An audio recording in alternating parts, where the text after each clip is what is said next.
जय हिंद साथियों। Most welcome आप सभी का हरियाणा ग्रुप डी 2026 की साइंस की क्लास में। और क्लास नंबर 26 15/15 साइंस के अंदर आपको हरियाणा जीके के अंदर आपको इंडिया जीके के अंदर डेली मॉक टेस्ट लाइव चलता है रात को 9 बजे, जिसके अंदर आपको सभी सब्जेक्ट कवर करवाए जाते हैं। तो मेरे दोस्तों सभी सीरीज को टाइम से ज्वाइन करते रहो। ये क्लास का टाइम है जो आपको स्क्रीन के ऊपर दिख रहा है। और हरियाणा ग्रुप डी के लिए ऑल सब्जेक्ट की पीडीएफ आप इस नंबर के ऊपर व्हाट्सअप करके 230 रुपीज़ में प्राप्त कर सकते हैं। चाहे आपका हरियाणा पुलिस हो, हरियाणा ग्रुप डी हो, 80+ स्कोर वाली आपकी सीरीज रहेगी। तो चलिए सेशन की शुरुआत करेंगे। कल मैंने आपको क्वेश्चन होमवर्क के रूप में भी दिया था कि आंख के पारदर्शी अगर भाग को क्या कहा जाता है। What is the transparent front part of the I called, उसको हम बोलेंगे कॉर्निया। Option number A. जैसे आपकी आंख का जो ये भाग है आप देख रहे होंगे, ये क्या है? कॉर्निया है। ठीक है, ये जो भाग है इसको हम क्या बोलते हैं? प्यूपिल बोलते हैं। ये जो भाग है यहाँ पे इसको आइरिस बोलते हैं। इसके पीछे का जो भाग है, ठीक है, इसके पीछे का जो भाग है इसको हम आइरिस ही बोलते हैं, यानी कि ये वाला जो भाग है इसको आइरिस बोलते हैं। और ये हम इसको क्या बोलते हैं? रेटिना बोलते हैं। तो सबसे पीछे वाला भाग कौन सा हो जाएगा? रेटिना हो जाएगा। ठीक है, तो हम इसको बोलेंगे स्वच्छ मंडल या कॉर्निया। ऑप्शन नंबर आपका ए करेक्ट रहेगा। नेक्स्ट बताइए, कॉर्निया के पीछे एक गहरी मांसल संरचना होती है। कॉर्निया के पीछे जिसे क्या कहा जाता है भाई? रेटिना, पुतली, परितारिका, आइरिस या लेंस? तो अभी तो मैंने आपको बताया था भाई, रेटिना तो आपको ये वाला है, ये कॉर्निया हो गया। ठीक है, ये आपकी क्या होगी? प्यूपिल हो गई, यानी कि पुतली हो गई। और इसी के बीच में इसने बोला है कि कॉर्निया के पीछे एक गहरी मांसल संरचना होती है। ये मांस वाली जो संरचना है, ये वाली जो संरचना है, हम उसको क्या बोल देंगे? उसको बोल देंगे परितारिका, यानी कि आइरिस। ऑप्शन नंबर कौन सा करेक्ट रहेगा? सी ऑप्शन यहाँ पे करेक्ट रहेगा। ठीक है, आइरिस के अंदर एक छोटा सा द्वार भी आपको दिख रहा होगा, यानी कि ये वाला इसको हम क्या बोलते हैं? इसको पुतली बोलते हैं, यानी कि प्यूपिल बोलते हैं इसको। इसके पीछे एक मांस वाला जो भाग है उसको हम क्या बोल देंगे? आइरिस बोल देंगे। नेक्स्ट बताइए, मानव आंख के एक महत्वपूर्ण अंग परितारिका का कार्य क्या है? यानी कि what is the function of iris? Iris जो भाग होता है उसका पूछा गया कि important part of the human आई, उसका कार्य पूछा क्या है? पुतली के आकार को नियंत्रित करना, to control the size of the pupil, image formation, image बनाना, प्रोटेक्शन ऑफ आई लेंस की प्रोटेक्शन करना, to make the inverted image on retina upright, retina पर उल्टे चित्र को सीधा करना। मेरे दोस्तों परितारिका आइरिस का काम होता है to control the size of pupil. ठीक है, ऑप्शन नंबर ए करेक्ट रहेगा। ठीक है, जब आप गहरे रंग की पेशियों की संरचना, जैसे आप बहुत बार अंधेरे से उसमें जाते हो, जैसे आप अंधेरे लाइट से एकदम अंधेरे में जाते हो तो आपको ऐसे थोड़ा दिखना बंद हो जाता है। ठीक है, तो वो जो कंट्रोल करती है, जो पुतली को जो कंट्रोल करने का काम करता है, वो कौन करता है मेरे दोस्तों? आइरिस करता है। प्री तारिका आप उसको बोलते हैं। ठीक है, नेक्स्ट बताइए, नेत्र के उस भाग का नाम बताइए, आंख के उस भाग का नाम बताइए। Name the part of the I that gives it a specific colour, जो उसे विशिष्ट रंग प्रदान करता है भाई। वो कौन सा भाग है? वो है मेरे दोस्तों परितारिका। ठीक है, यानी कि आइरिस। Option number B. जैसे आप देख भी रहे होंगे, ये वाला जो भाग है इसको हम क्या बोल देंगे? आइरिस, परितारिका बोल देंगे। ठीक है, ये नेत्र लेंस यानी कि आई लेंस है, और ये कॉर्निया है भाई, और ये दृष्टि पटल यानी कि रेटिना। तो मेरे दोस्तों जो नेत्र का वो भाग जो उसे विशिष्ट रंग प्रदान करता है उसको क्या बोलेंगे? आइरिस बोल देंगे भाई। ठीक है, नेक्स्ट बताइए, आंख का कौन सा भाग आंख में प्रवेश करने वाले प्रकाश की मात्रा को नियंत्रित करता है? आंख में प्रवेश करने वाले प्रकाश की मात्रा को आइरिस ही नियंत्रित करता है। पुतली के साइज को कौन नियंत्रित करता है भाई? प्यूपिल के साइज को कौन नियंत्रित करता है? वो करता है मेरे दोस्तों आइरिस। तो आइरिस ही क्या करता है? प्रकाश की मात्रा को नियंत्रित करता है। बी ऑप्शन करेक्ट हो जाएगा। ठीक है, जैसे हमने देखा होगा कोई व्यक्ति है, उसके जो आंख है वो हरे हरे होते हैं, जैसे हम आंख में कैरा बोलते हैं ना कि कैरा आदमी है ये, ठीक है। तो हम वो जो किसके कारण है, वो परितारिका यानी कि जो वो उसकी क्या है, वो परितारिका है, वो उसकी आइरिस है, उसकी हम उसकी बात कर रहे हैं भाई। तो परितारिका जो है, आइरिस जो है, वो आपकी आंख में जो लाइट प्रवेश करती है उसकी मात्रा को नियंत्रित करती है, ठीक है। परितारिका जैसे लाइट प्रवेश करती है तो यही नियंत्रित करती है। नेक्स्ट बताइए, पुतली का आकार किसके द्वारा नियंत्रित किया जाता है? अभी बताया आपको भाई, परितारिका के द्वारा, आइरिस के द्वारा भाई। The muscles in the iris control the size of the प्यूपिल by making it smaller or larger, which regulates the amount of light entering the eyes, ठीक है। तो ऑप्शन नंबर कौन सा करेक्ट रहेगा? बी ऑप्शन करेक्ट रहेगा।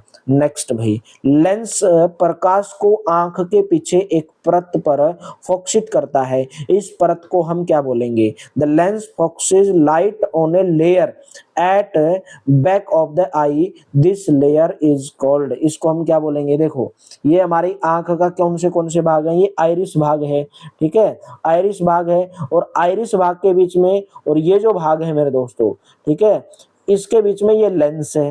तो ये बोल रहे हैं कि लेंस प्रकाश को आंख के पीछे परत पर फोकस कर देता है, इस परत को क्या बोलेंगे? यानी कि यहाँ पे फोकस कर देता है ये जो लेंस है, तो हम इसको क्या बोलेंगे? रेटिना बोल देंगे, ठीक है, रेटिना। ऑप्शन नंबर कौन सा करेक्ट हो जाएगा? सी ऑप्शन आपका यहाँ पे करेक्ट रहेगा, यानी कि हम इसको क्या बोल देंगे? दृष्टि पटल बोल देंगे, ठीक है। और जो आपका रेटिना है बहुत सारी तंत्रिका कोशिकाओं से मिलकर बना होता है, ठीक है। तो राइट ऑप्शन भाई सी ऑप्शन करेक्ट रहेगा। नेक्स्ट बताइए, तंत्रिका कोशिकाओं के द्वारा सेंसेशन एक्सपीरियंस्ड, तंत्रिका कोशिकाओं के द्वारा अनुभव की गई संवेदनाओं को मस्तिष्क तक पहुंचाया जाता है, किसके द्वारा पहुंचाया जाता है भाई? व्हाइट मैटर यानी कि श्वेत पटल, या परितारिका, या ऑप्टिक नर्व जिसको आप दृक तंत्रिका बोलते हैं, या क्रिस्टलीय मेरे दोस्तों लेंस। देखो, पुतली के पीछे एक लेंस होता है, ठीक है, जो बीच में क्या होता है? मोटा होता है। और जो लेंस है, जब लाइट पड़ती है तो आंख के पीछे वाले भाग पर, मैंने बताया था आपको, रेटिना पर क्या कर देता है? फोकस कर देता है। और इस परत को क्या बोलते हैं? रेटिना, दृष्टिपटल, जहां पर वो फोकस करता है। और रेटिना बहुत सारी अनेक तंत्रिका कोशिकाओं से मिलकर बना होता है, बहुत सारी सेंसेशन से मिलकर बना होता है। तंत्रिका कोशिका के द्वारा, सेंसेशन के द्वारा जो अनुभवी, जो संवेदना अनुभव की जाती है, उस संवेदना को, ठीक है, उस संवेदना को, उस एक्सपीरियंस को, उस अनुभव को दृक तंत्रिकाओं के द्वारा, ऑप्टिक नर्व के द्वारा मस्तिष्क तक पहुंचाया जाता है। तो ऑप्शन नंबर सी करेक्ट रहेगा। Sensation received from sensory organ are carried to the brain by nerve cell through the optic nerve where they are analysed, जैसे ये आपका आपका ऑप्टिक नर्व है, ये मस्तिष्क तक पहुंचाने का काम करता है। तो ऑप्शन नंबर सी करेक्ट रहेगा। नेक्स्ट बताइए, मानव नेत्र में शलाकाओं और शंकुओं के विषय में सही कथन पर चयन कीजिए भाई। Choose the correct statement about rods and cones in the human eye. शंकु मंद प्रकाश के लिए सुग्राही होते हैं, शंकु तीव्र प्रकाश के लिए सुग्राही होते हैं। शंकु भाई जो तीव्र प्रकाश के लिए, कौन सा सेंसिटिव टू ब्राइट लाइट भाई? ऑप्शन नंबर कौन सा करेक्ट रहेगा? बी ऑप्शन करेक्ट रहेगा। देखिए, शंकु जो तीव्र प्रकाश के लिए सुग्राही होते हैं। सेकंड वाला यहाँ पे शलाकाएं की अगर मैं बात करूं, जो मंद प्रकाश के लिए सुग्राही होती हैं। मानव नेत्र में शलाकाओं और शंकुओं के विषय में सही कथन पर चयन कीजिए भाई। तो शलाकाएं तीव्र प्रकाश के लिए नहीं होती हैं, शलाकाएं जो होती हैं, ठीक है, यानी कि जो रोड्स जो होती हैं वो किसके लिए होती हैं? मंद प्रकाश के लिए होती हैं, सेंसिटिव लाइट के लिए होती हैं। इसने बोला गया है तीव्र प्रकाश के लिए होती हैं, तो केवल और केवल बी सही रहेगा भाई, ठीक है। भाई हर एक भाग आप यहाँ पे देख रहे हो आंख का, ये कोर्निया भाग है, ठीक है, फिर बाद में प्यूपिल, फिर बीच में, फिर इनके बीच में लेंस आ जाता है, ठीक है। ये आपका पीछे वाला भाग रेटिना है, जो लेंस पूरा एकदम पूरा का पूरा जो लाइट है एक जगह पे फोकस करता है। रेटिना के प्रासग्राही, रेटिना में मैंने आपको बताया बहुत सारी क्या होती हैं, तंत्रिका कोशिकाएं होती हैं, लाइट रिसेप्टर सेल होती हैं रेटिना के अंदर। जो आपका रेटिना है इसके अंदर लाइट रिसेप्टर सेल होती हैं, और ये सेल जो है ये रोड्स के आकार की होती भी हैं और कोन्स के आकार की भी होती हैं, रोड्स के आकार की भी और कोन्स के आकार भी। यही इसने पूछा है कि कौन सा कथन सही है भाई। रोड्स क्या करती हैं, जो कोन्स क्या करती हैं, जो तीव्र प्रकाश आता है यानी कि जो ब्राइट लाइट आती है उसके लिए क्या होती हैं, सेंसिटिव होती हैं, एकदम से क्या हो जाती है उसके लिए सेंसिटिव हो जाती हैं। जबकि जो रोड्स हैं यानी कि जो सलाका जो कोशिकाएं हैं रेटिना के अंदर वो सेंसिटिव होती हैं, तीव्र प्रकाश के लिए सुगराई होती हैं। Rods are sensitive to bright light, bright light नहीं भाई, ये कम प्रकाश के लिए, मंद प्रकाश के लिए आप बोलोगे, ठीक है, डिम लाइट के लिए आप बोलोगे। तो बी ऑप्शन करेक्ट रहेगा। मोस्ट इंपोर्टेंट क्वेश्चन था, बहुत गहराई वाला क्वेश्चन है। मानव नेत्र में शंकुओं के विषय में सही कथन पर चयन कीजिए भाई। मैंने आपको बताया रेटिना के अंदर बहुत सारी कोशिकाएं होती हैं, तो एक आपकी शंकु के आकार की, कोन्स के आकार की, रोड्स के आकार की। शंकु रेटिना में पाए जाने वाले प्रकाश संवेदी कोशिकाएं हैं, ये तीव्र प्रकाश में सक्रिय होती हैं और रंगों की पहचान करने में सहायक होती हैं। भाई आपको जैसे पता चलता ना ये व्हाइट है ये ग्रीन है, तो ये किसके कारण पता चलता है, ये रेटिना के अंदर जो कोन्स जो संवेदी कोशिकाएं हैं, retina human eye, they are active in bright light and help in the precipitation of colour. तो राइट ऑप्शन कौन सा रहेगा, मंद प्रकाश के लिए नहीं होती भाई शंकु, ये कौन सी होती है, रोड्स होती हैं, सलाकाएं होती हैं। शंकु तीव्र प्रकाश के लिए सुगराई होती हैं, शंकु रंगों की सूचनाएं भी भेजते हैं। तो बी ऑप्शन करेक्ट रहेगा। कौन सा सेंसिटिव टू ब्राइट लाइट, कौन also send information about colours. तो option number B will be correct, ठीक है। नेक्स्ट बताइए, दृष्टि ऑप्टिक तंत्रिका और रेटिना के संयोजन पर संभव नहीं है जहां संवेदी कोशिकाएं नहीं है, इस संयोजन को क्या बोलेंगे। Vision is not possible at the point where the optic nerve and retina join.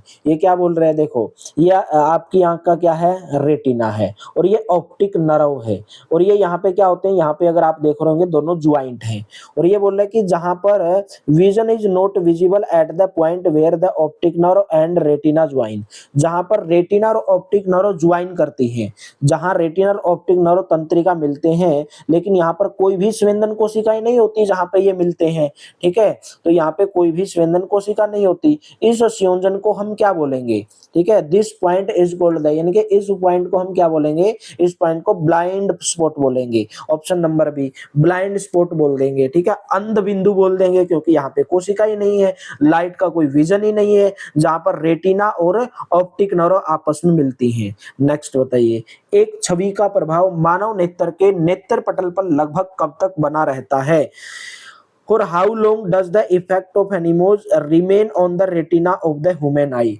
कितने टाइम तक बना रहता है, 1/16 सेकंड। देख लो 16 सेकंड का एक भाग, ठीक है, आपकी आंख के रेटिना पर बना रहता है, ठीक है। एक एक भाग देख लो कौन कौन सा। मानव नेत्र में किसी वस्तु की छवि रेटिना पर कुछ समय तक ही बनी रहती है, जिसे हम क्या बोलते हैं, दृश्य स्थायित्व यानी कि प्रेसिडेंस ऑफ विजन बोलते हैं। और 1/16 सेकंड भाई, 1/16 सेकंड। यदि आंख पर प्रति सेकंड 16 या अधिक दर पर कोई भी गतिशील वस्तु का प्रतिबिंब बने तो नेत्र को जो है वो क्या बनेगा, मतलब 1/16 सेकंड, बस इतना याद रखना है।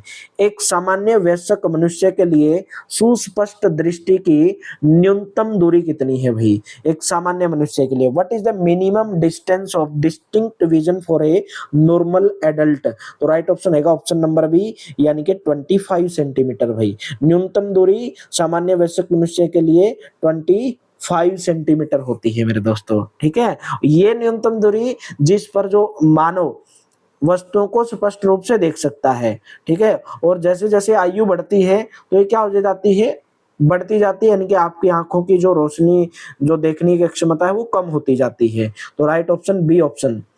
नेक्स्ट बताइए, निम्नलिखित कथनों पर विचार कीजिए और आंसर दीजिए भाई। पहला कथन क्या बोला है, विशेष रूप से वृद्धावस्था में नेत्र दृष्टि धुंधली हो जाती है, इसे मोतियाबिंद कहते हैं, इस दोष की चिकित्सा संभव नहीं है। Specially in old age the I site becomes blurry, it is called क्या बोल देंगे, कैटरेक्ट बोल देंगे, मोतियाबिंद बोल देंगे।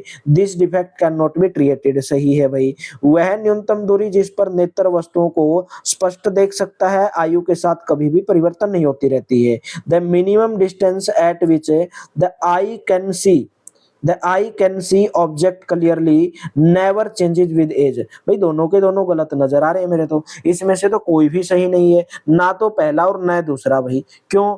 क्योंकि ओल्ड एज के अंदर जो आई साइट ब्लर तो हो जाती है, लेकिन ये बोले कि मोतियाबिंद बोलते हैं इसको, और इस दोष की चिकित्सा संभव नहीं है। भाई संभव क्यों नहीं है? आपने देखा होगा ना, बुढ़ापे के अंदर आंखें बनवाते हैं, तो इसलिए तो बनाते हैं, धुंधला दिखता है, बाद में सही दिखने लगता है। ठीक है, तो minimum distance at which the eye can सी, भाई जो मिनिमम डिस्टेंस है 25 सेंटर, वो बोला जैसे जैसे आयु बढ़ती है वो चेंज नहीं होता है, भाई चेंज होता है वो। ठीक है, चेंज होता है, वो 25 सेंटीमीटर है।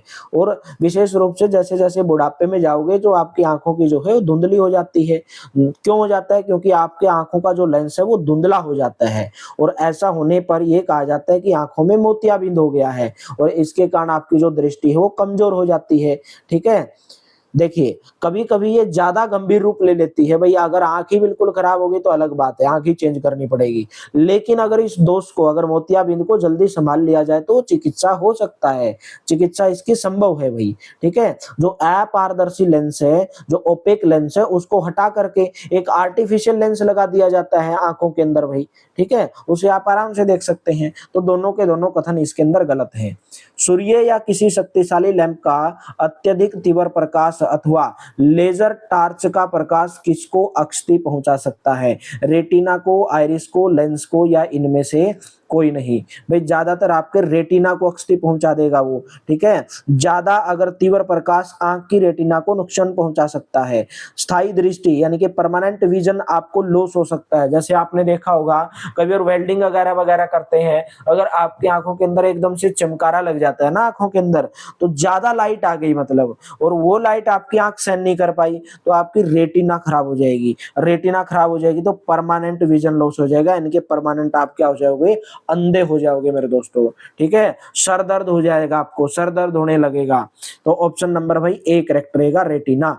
नेक्स्ट, किस विटामिन की कमी से रतौंधी रोग होता है? भाई रतौंधी रोग होता है विटामिन ए की कमी से। ऑप्शन नंबर कौन सा करेक्ट रहेगा? यहाँ पे बी रहेगा और यहाँ पे भी बी रहेगा। ठीक है, तो बी ऑप्शन करेक्ट रहेगा। और ये किससे संबंधित है भाई? ये आपकी आंखों से संबंधित है, विटामिन ए। विटामिन ए का सबसे अच्छा स्रोत कौन सा है? गाजर है भाई। यहाँ पे दिया गया है जूस वगैरह वगैरह पियो। ठीक है, तो जूस पीते रहो और आंखों की रोशनी को बढ़ाते रहो। नेक्स्ट बताइए, कच्ची गाजर, फूल गोभी तथा हरी सब्जियां जैसे पालक तथा कोड लीवर तेल में किस विटामिन की कमी है? किस विटामिन की कमी होती है भाई? यहाँ पे क्या बोला गया है? कच्ची गाजर, फूलगोभी, हरी सब्जियां जैसे पालक, कोड तथा कोड लीवर तेल में किस विटामिन की कमी है? जैसे आपने विटामिन ए तो लिया ही होगा। ठीक है, कच्ची गाजर हो गई, फूलगोभी हो गई, हरी सब्जियां हो गई। भाई यहाँ पे किस विटामिन की कमी है? विटामिन की कमी नहीं भाई, प्रचुर बोलना चाहिए। ठीक है, तो यहाँ पे विटामिन ए प्रचुर मात्रा में पाया जाता है। There is a deficiency of which vitamin. अच्छा ये पूछ रहा होगा भाई, अगर आपको कौन से विटामिन की कमी के कारण आपको ये स्रोत लेने चाहिए, तो विटामिन ए की कमी के कारण भाई कैरेट, रो कैरेट, कच्ची गाजर, कॉलीफ्लावर है, ग्रीन वेजिटेबल है, कोड लिवर ऑयल है, ये सब आपको लेने से विटामिन ए अगर अच्छा स्रोत होता है, मतलब ये विटामिन ए का।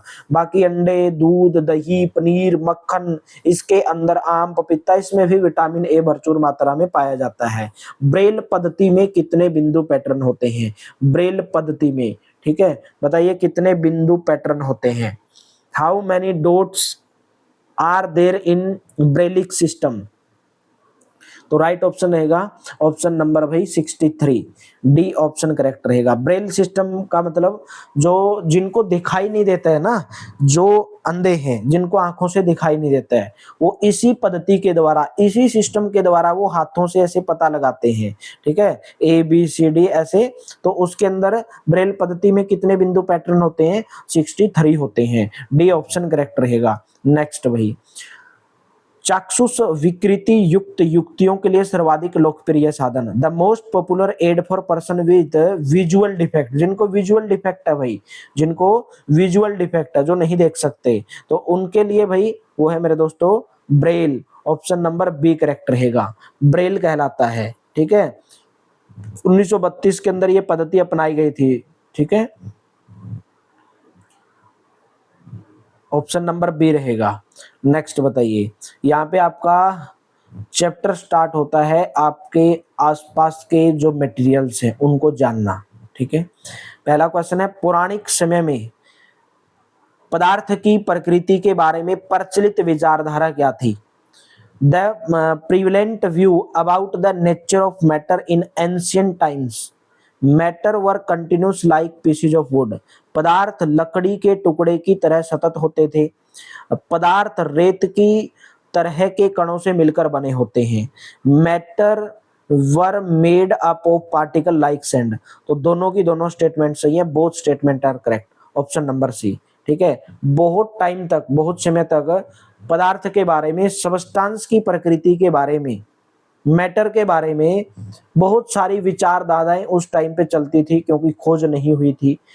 एक विचारधारा ये मानती थी कि जो पदार्थ है, जो मैटर है, वो लकड़ी के टुकड़ों की तरह सतत होता है।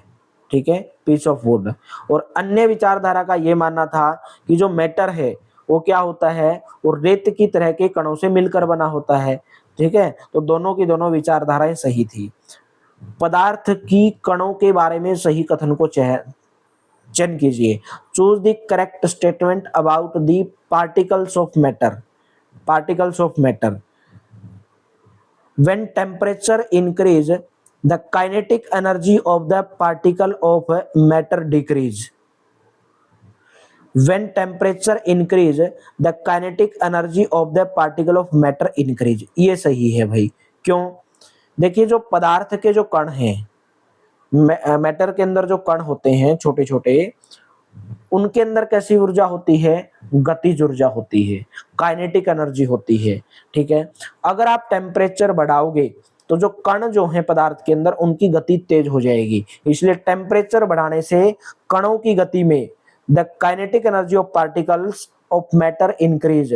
तो पार्टिकल्स, मैटर्स के जो पार्टिकल्स हैं वो क्या हो जाएंगे? इंक्रीज हो जाएंगे, काइनेटिक एनर्जी ज्यादा हो जाएगी। तो बी ऑप्शन इसके अंदर सही है भाई।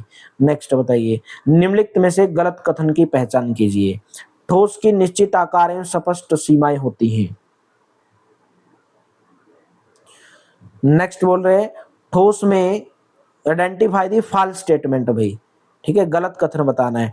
ठोस की निश्चित आकार और स्पष्ट सीमाएं होती हैं, बिल्कुल सही है भाई। इनका एक आकार तो निश्चित ही होता है ठोस का, पहला तो सही है। Solids have a definite shape and clear boundaries, पहला सही है। Next, solids have high compressibility, high compressibility तो होती नहीं भाई, उनको आप संपीड़ित नहीं कर सकते हो। ठीक है, solids can break when force is applied but do not change shape, उनकी शेप को चेंज नहीं कर सकते, लेकिन फोर्स अप्लाई करके उनको ब्रेक कर सकते हैं। इट्स वॉल्यूम रिमेन कांस्टेंट, इसका वॉल्यूम समान रहेगा। बल लगाने पर जो सॉलिड है वो टूट सकते हैं, लेकिन उनका आकार नहीं बदलता। ठीक है, इसलिए दृढ़ होते हैं। तो ऑप्शन नंबर बी जो है इसके अंदर क्या है भाई? गलत कथन है। सॉलिड्स है हाई कंप्रेसिबिलिटी, बोले कि हम उसको हाई कंप्रेसिबिलिटी होती है, यानी कि अच्छे तरीके से उसको दबा सकते हैं, जैसे रबड़ वगैरह वगैरह को दबाते हैं, लेकिन ये गलत स्टेटमेंट दी गई है। नेक्स्ट, स्पंज के बारे में सही कथन बताइए भाई। Sponge, choose the correct statement about sponge. यहाँ पे स्पंज देख रहे होंगे आप, पोछा पोछा टाइप रहता है ना, ऐसे घरों में भी बर्तन से मानते हो ना, स्पंज रहता है। स्पंज ठोस होते हैं और इसमें संपीड़न संभव है, कंप्रेशन इज पॉसिबल, बिल्कुल सही है, बोथ स्टेटमेंट आर करेक्ट। ठीक है, स्पंज ठोस है लेकिन फिर भी इसका जो संपीड़न है वो संभव है। वही बर्तन वगैरह वगैरह मानते हो, कैसा हो संपीड़न तो कर सकते हो ना, उसको दबा सकते हो। इसके अंदर बहुत छोटे छोटे छिद्र होते हैं। ठीक है, जब हम इसे दबाते हैं तो इसके अंदर, इन छिद्रों के अंदर जो हवा भरी है वो बाहर निकलती है, इसे क्या हो जाते हैं? कंप्रेस हो जाते हैं। तो both statement are correct. Next, द्रव के बारे में सही कथन कौन सा नहीं है? पहला क्या बोला है, it has a definite volume, इसका डेफिनेट वॉल्यूम है। It has a definite shape, गलत है। ऑप्शन नंबर बी इसके अंदर क्या हो जाएगा, गलत है, क्योंकि भाई द्रव का आयतन तो निश्चित होता है, वॉल्यूम तो निश्चित होता है, लेकिन इसका जो आकार है वो निश्चित नहीं होता है।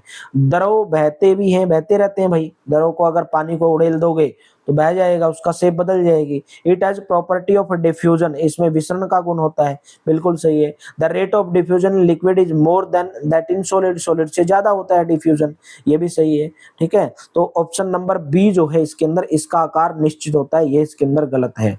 नेक्स्ट बताइए, संपीड़ित गैस निम्न में से किसमें होती है?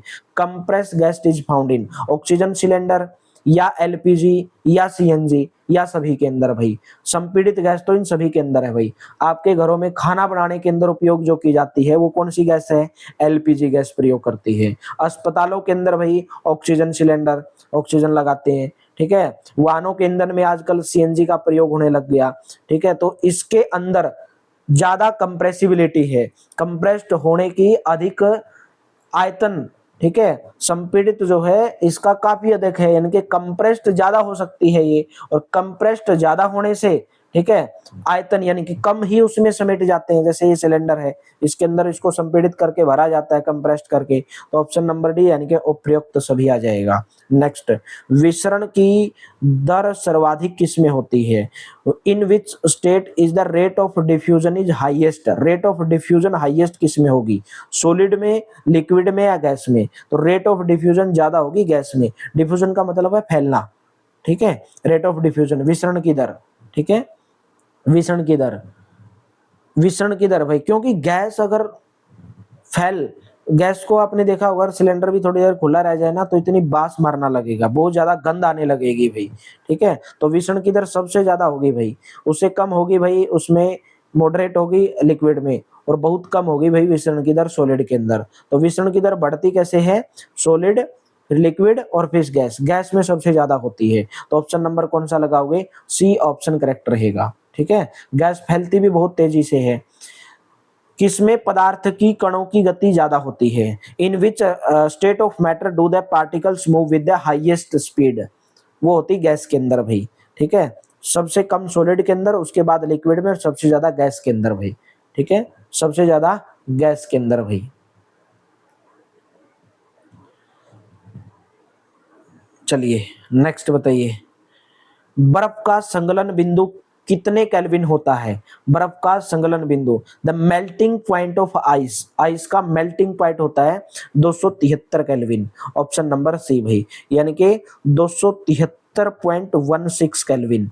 ठीक है, गलने की प्रक्रिया, तापमान पर किस टेम्परेचर पर जो ठोस है, सॉलिड है, वो पिघल कर लिक्विड बन जाएगा, वही उसका क्या कहलाता है? गलना कहलाता है, मेल्टिंग पॉइंट कहलाता है। भाई किस टेम्परेचर पर कोई भी सॉलिड पिघल करके लिक्विड बन जाएगा, उसको क्या बोल देंगे? मेल्टिंग पॉइंट बोल देंगे। तो बर्फ का जो गलनांक है, मेल्टिंग पॉइंट है, 273.16 केल्विन होता है। ठीक है, लेकिन किसी भी जब सॉलिड कोई गलता है तो उसके प्रोसेस में जो टेम्परेचर है वो समान रहता है। ठीक है, तो right option C option correct रहेगा। किसी पदार्थ का ठोस से सीधे वाष्प में परिवर्तन क्या कहलाएगा? The change of a substance directly from solid to vapour, उसको हम क्या बोलेंगे? सब्लिमेशन। उसको हम क्या बोल देंगे? सब्लिमेशन, ऊर्ध्वापतन, डायरेक्ट सॉलिड से वेपर में बदलना। ठीक है, ठोस अवस्था से सीधे गैस और वापस ठोस में बदलना, भाई वेपर से वापस सॉलिड में बदलना, सॉलिड से वेपर में बदलना, इसको हम क्या बोलेंगे? ऊर्ध्वापातन बोलेंगे, सब्लिमेशन बोलेंगे, सब्लिमेशन प्रोसेस। नेक्स्ट, गैस का द्रव में परिवर्तन, the change of gas into liquid, इसको हम क्या बोलेंगे? संघनन बोलेंगे भाई, कंडेंसेशन बोलेंगे। ऑप्शन नंबर कौन सा करेक्ट रहेगा? सी ऑप्शन करेक्ट रहेगा। फिर दोबारा से बता रहा हूं, ठोस का द्रव के अंदर बदलना बताया आपको, उसको हम क्या बोलेंगे? ठोस का द्रव के अंदर बोलना, उसको संगलन बोल देंगे। ठीक है, द्रव का ठोस में बदलना, उसको जमना बोल देंगे, जम गई चीजें। ठीक है, ठोस से सीधा गैस मैंने आपको बताया ऊर्ध्वापतन, सब्लिमेशन बोलेंगे। गैस से सीधा ठोस में ऊर्ध्वापतन, उसको भी सब्लिमेशन बोलेंगे। लेकिन लिक्विड का गैस में बदलना, लिक्विड का गैस में बदलना, उसको हम क्या बोलेंगे? वेपोराइजेशन बोलेंगे।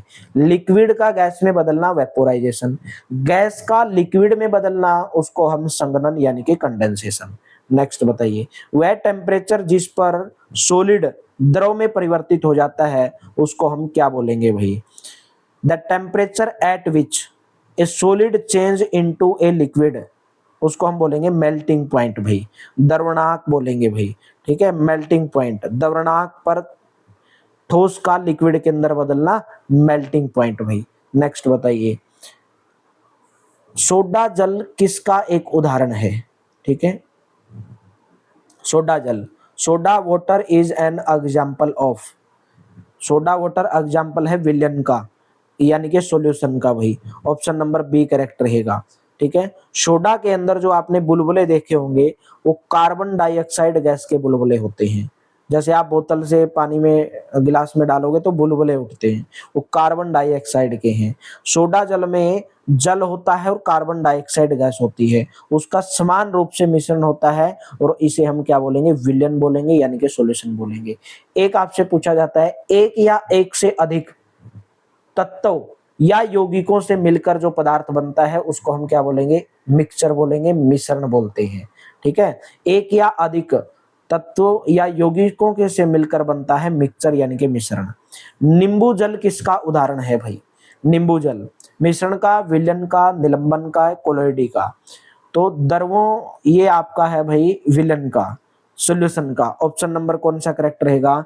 बी ऑप्शन करेक्ट रहेगा। विलन क्या होता है, सॉल्यूशन क्या होता है? दो या दो से अधिक पदार्थों का समांगी मिश्रण, समांगी मिश्रण मतलब सेम मात्रा के अंदर मिक्सचर। ठीक है, नींबू जल देखा ही होगा आपने, नींबू पानी, सोडा जल। ठीक है, ये सब सॉल्यूशन के उदाहरण हैं। नींबू और जल विलन है, सॉल्यूशन है। नेक्स्ट बताइए, दो या दो से अधिक समांगी मिश्रण को क्या बोलते हैं? What is the term for a homogeneous mixture? Homogeneous का मतलब है अगर दो मिक्सचर रह रहे हो समान मात्रा के अंदर और टू और मोर सबस्टेंसेस, उसको हम क्या बोलते हैं? विलन बोलते हैं, सॉल्यूशन बोलते हैं।